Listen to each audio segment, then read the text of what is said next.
Hi, everyone. Coach Sullivan here again with MGS Coaching Football. Thanks to my subscribers and those who haven't yet. I really hope you do. I'd also like to take the time to thank YouTube for this opportunity. I just completed my 38th year coaching football and as a defensive coordinator, but over this span, I've also been an offensive coordinator, special teams coordinator, longtime head coach, and all of this at both the collegiate and high school levels. What I'd like to talk to you about in this presentation today is one of our field boundary blitz concepts that we call Falcon Blackbird. Okay, this is for a member of our dog family.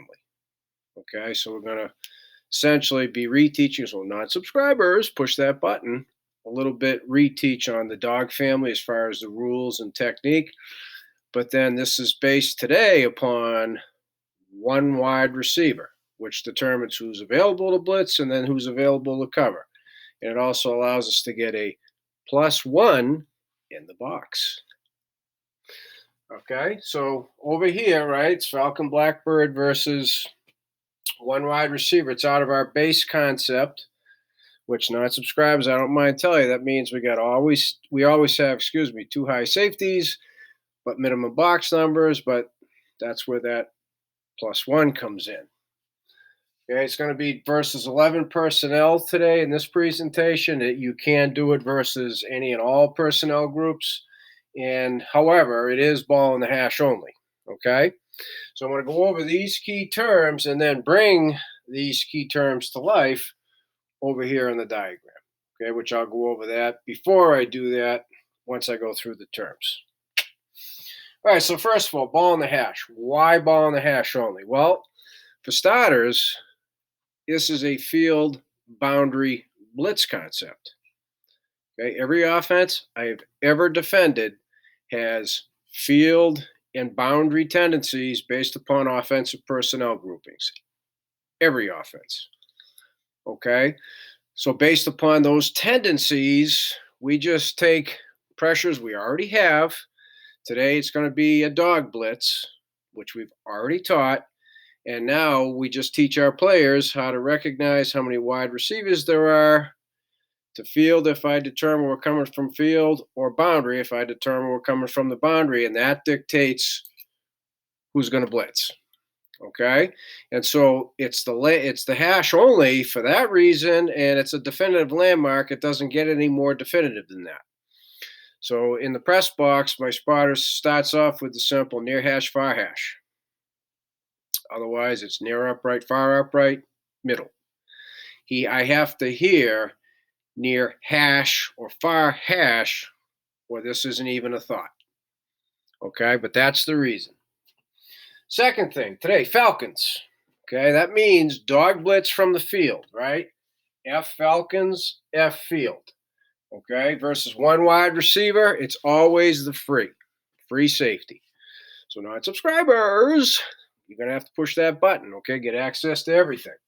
So since this is a dog, that means the free is executing what we call a D crash. So this is what I mean by when I bring it to life.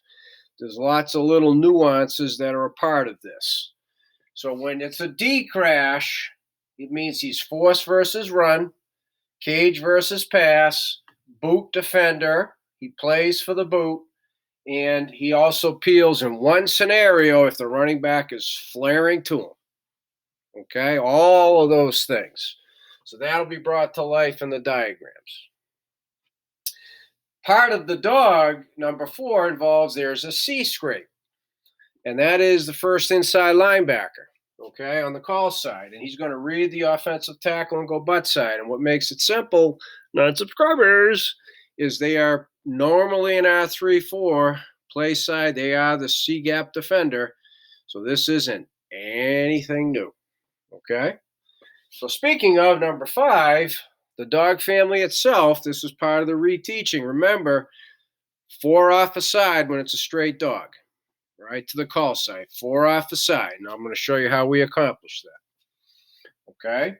So number 6, consequently, if Falcons is the field, Blackbird, okay, because it's, like, follow the thinking here, Falcon's a bird, Blackbird, obviously, right? B boundary, Blackbird is the dog blitz from the boundary. And when it's from the boundary versus one wide receiver, it's the boundary corner. Okay?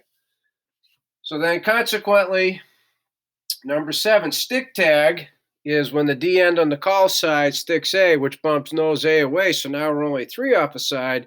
However, I am going to give you the situation why we would do that. Okay? Why we would get away from 4 off a side. And then ultimately in number 8, this is a pass situation blitz. All right? So therefore, the A-gap defenders play for draw or middle screen. B and C-gap defenders play for what we call running back sift, flat, and or screen. Okay? Flat and or screen. So we got the back covered. And usually the back is a check down or a blitz beater. So you'll see how we cover the back again once I bring it to life over here in the diagrams. Okay? So speaking of diagrams, up top, ball's on the left hash, and we're going to show you Falcons from up here, and I'll take care of that for you in a second. In the bottom, same left hash, but now we're going to show you Blackbird coming from the boundary. I'm going to give you a lot more detail up here, technique-wise, and then I'm just going to go rep through the visual of Blackbird on the bottom. Okay? So from this point forward, it's going to be red for your head.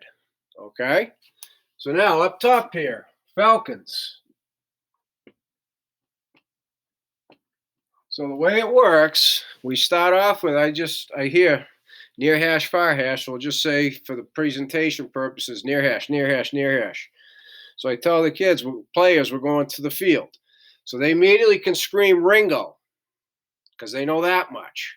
Then once they get the signal, or we use signboards, whichever we do, then they know it's Falcons.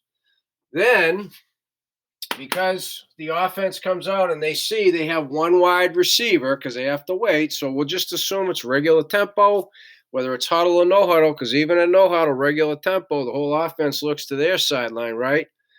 So once with the defense could see it as one wide receiver, he's going to scream Fresno, Fresno, Fresno. And once they all saw that it was Falcons, the inside linebacker, Mike's code is Michigan. He should be screaming Michigan because he knows he's on the call side already. See how this plays out? So the only thing we need is the offense to tell us how many wide receivers you have. So again, non-subscribers, if you hit that button, you can get the introduction to this whole thing, including the dog family. Okay? So for us, the defender who's available when there's one wide receiver to the field is the free safety, right? These guys are involved in the box already. Who can be the +1 to the box? Certainly not the corner. The free safety, who's always to the field, there you go, non-subscribers, is a freebie, as is the field corner. Think of the name, right? Field. The guy that's available to add to the box is a free safety. And that includes all formation groups. So that's why that's the rule. Okay? So now, when we know it's a secondary member, it's going to be trio. So the safeties are screaming Fresno, trio, trio, trio, and that triggers Roger, Roger, Roger. So the safeties are spinning the same way. Okay? So I tell them, all right, near hash, we're going to the field. Then we let them know it's Falcons. So they've already said Ringo. Now he's hopefully already said Michigan, because it won't matter who's executing the dog unless it's 3 wide receivers. Whoop. Okay, but he's going to be saying Michigan anyway. Then we see it's 1 wide receiver. That triggers Fresno, which triggers trio, which triggers Roger. And it's not as complicated as that all sounds. That's just communication. Okay? So, now we get all that communicated, right? So now we're here. Falcon, right? We're going to get to the dog and the technique.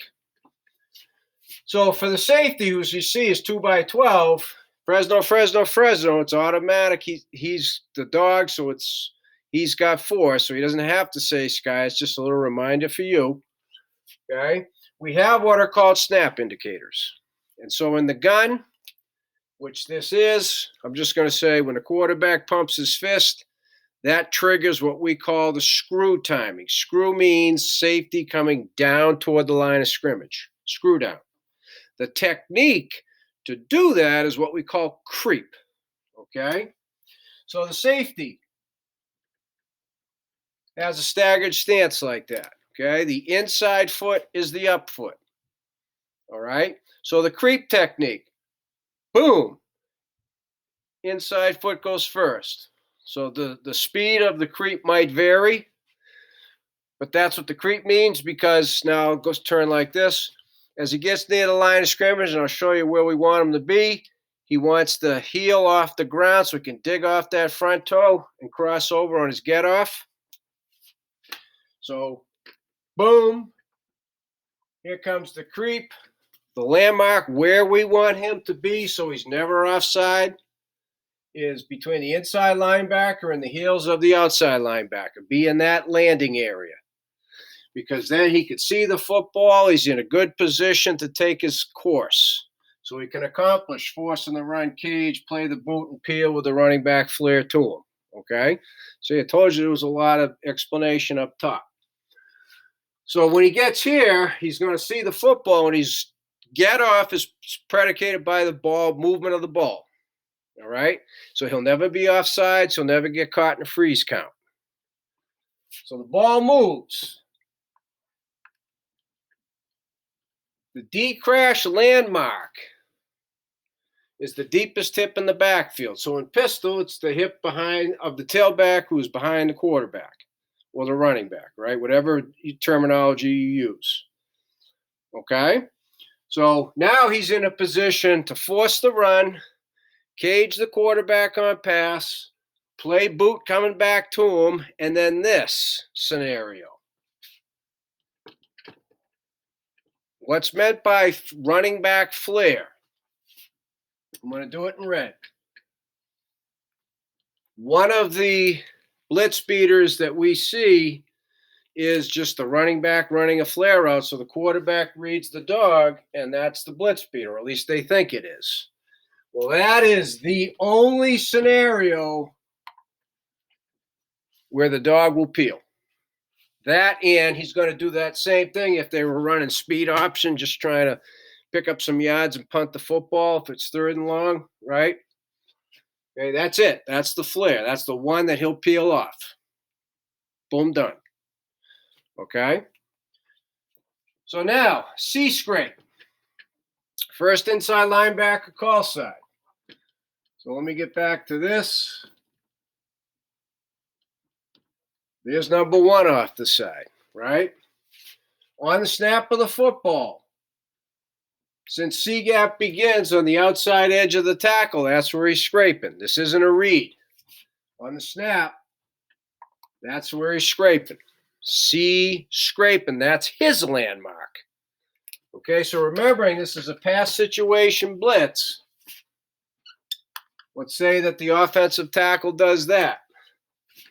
Well, now the C scrape goes butt side. That's what that meant. That's it. Boom, done. So that's number two off the side.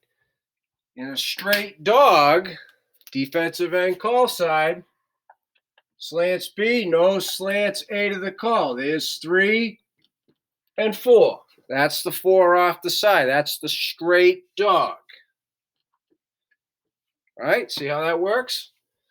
So then, excuse me, coming skipping down here, pass situation, the A-gap defenders play draw. There's an A-gap.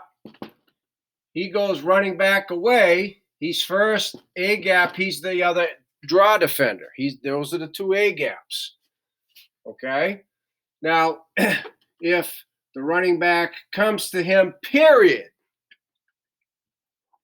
he's got him. That's what that means. Okay? He's got him. Boom, done. So now the B and C gap defenders, that pertains to the call side. So here's a B gap defender, here's a C gap defender. So now I'm going to erase all of this because it gets messy real fast. I'm going to do this in black now. If the running back inserts into B, and then executes the screen. If the running back shoots into the flat outside the C gap, well, the C gap defender, the B gap defender, in this case, the inside linebacker will be the guy who'll peel off with the flat, because that's another blitz beater. Shoot the back into the flat, dump it over the blitzer's head, and hopefully pick up some yardage, right? Well, that's how we take care of it, and that's what this means. Running back sift, flat, or screen. So we got the back covered, okay? So the only other thing I'm going to go through right now is the stick tag, okay? Now what the stick tag means, okay, first of all, the free, the dog, and the C-scrape, no effect. Stick tag, defensive end call side, sticks A, which bumps nose A away, right? So what did I say? I tell you the situation would use that. If we were firmly in the belief that they were going to run draw, whether it's running back or quarterback, right? Flare the back, fake it, and run quarterback draw. If we thought they were going to run a middle screen, we'd run the stick tag because we're much more solid in the A gaps with an inside linebacker behind. That's the situation. So as coaches, you got to do your studying and films and figure out the tendencies. Because draw, whether it's quarterback or running back, is a very effective play potentially in a pass situation, as you know. Okay? So that, excuse me, is the call side on the snap of the football. He rotates middle. The only thing I'll say, non-subscribers, push the button, number one, but you see hot one, hot two, hot one, hot tight end. Those zone coverage defenders are reading the surface first, because if it's a run, we get better run support, but if that surface is pass blocking, they are hot on those receivers, and that's all I'm going to say. If you push the button, you have access to it all, okay? So then over here, every scenario I gave you where the running back goes away, it goes from draw, eliminate the draw, and then if the draw is not it, he now mirrors the cue. Okay? Mirrors the cue. So, again, non-subscribers, you click that button, you'll see the offensive scheme quite often dictates what our defenders do. Rather than just spot drop them or, commit them to things that are unnecessary, our defenders react to the offensive scheme. And it's not hard to teach. Okay? So that's Falcon. So now let's come down here and get to Blackbird. Okay, so same thing. I'm looking at my call sheet there's so many things happening, as you know, in the game, personnel, etc., making sure where the down and distance is. I hear the same thing, near hash coach. I just let the kids know we're coming from the boundary. So they're screaming, lucky, lucky, lucky, right? Now they know it's Blackbird. So the only thing they have to wait for is how many wide receivers, same scenario. So when this one comes out, you're going to hear Colorado. So why not another code? Just keep it consistent. We have blitzes where it's a cowboy, which designates it's a corner. But if pass strength changes, non-subscribers, the corner who's executing it changes. So we just use the generic Colorado. The players understand when we're in field boundary and we call a boundary and it's the boundary corner is the only guy doing it. They know that. Okay, same with it's only going to be the free. They know that too. So non-subscribers, why that's the case, again, you have to hit the button. All right, so as I said at the beginning, I'm not going to go through that same amount of detail. You got a new term here with clamp. I will go over that. The only difference here as far as the creep when it comes to the corner's feet are different. The up foot is the foot closest to the line of scrimmage. So his hips are turned in and he can see corner of his eye. One, he sees the tight end who's number two. He can read surface. So that's all the time, both corners. Now when they get the same snap indicator, initiate the creep. Because he's coming from an outside in angle, not down, okay? The creep aiming point is the heels of the outside linebacker for the same reason. He'll never be offside, so never get caught in a freeze count. He's looking at the football. When it moves, he has the same aiming point, deepest hip in the backfield. So all he says is Colorado. He doesn't need to say Cloud because it's a given. He's the dog defender, right? Go back to the beginning. Everything stays the same. We get the Michigan call. C scrape there. B, A, 4 off the side. So let's just say for the sake of argument, we get a full turn back to the field, and the running back is trying to fit in and block the edge. So now he stays butt side, which isn't the C gap, but now the back has two guys he's got to block. Okay, two guys he has to block. Again, like up there, ball snapped. He's going to rotate middle. Now here is the new term, right? Clamp, clamp, clamp. It's a technique. It's actually a tag call we use for single receiver side, a 3x1. Again, non-subscribers. What we mean is this. On the snap of the football, everything's on the snap. Our alignment's side the skies, and we try not to ever tip our hand. And if we time things up right, they won't have enough time to initiate their own alerts. Okay, what's meant by clamp? You work for width at depth. So he's on the hash at 12. That's a given. That's an automatic. Okay, when we're in our base. And so width at depth, he plays hot on number 1 from 12 yards. And here's why. It's very simple. If he comes screaming downhill and they read it and they just had a plan, it's a little two-step pitch, he makes a move, and or it's a double move by design, or it's a straight go. It's going to be two ships passing in the night, and all those scenarios I'm calling for PAT defense, which is not good. I'm not going to gamble because I'm not a gambler. We'd rather you play him at 12, keep inside leverage so he can't go butt side on you. If they do a 2-yard hitch, come down under control, rally up. These guys are all pursuing. They're retracing steps. I mean, you're not alone out there. We'll line up and play again. Okay? So the only thing I didn't go over is the defensive end away from the call on pass is an outside cage defender. So that's it. Okay, everything else remains the same. So as I said at the beginning, to my subscribers, I thank you. To the non-subscribers, I really hope I made the point. Okay, I'd love for you to subscribe. It doesn't cost a penny, and you have access to everything.